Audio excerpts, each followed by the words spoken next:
আগের বছর স্বপ্নদ্বীপ, এবছর মৌমিতা।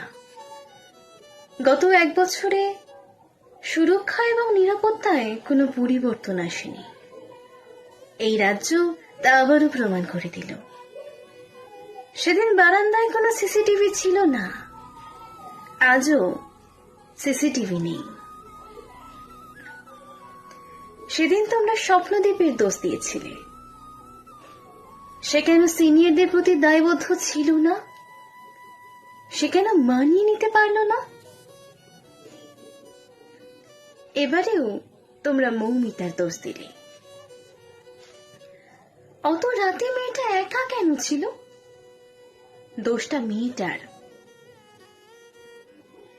ঘটনাচক্রের দুটোই আগস্ট মাস, যে মাসে আমরা স্বাধীনতা দিবস পালন করি।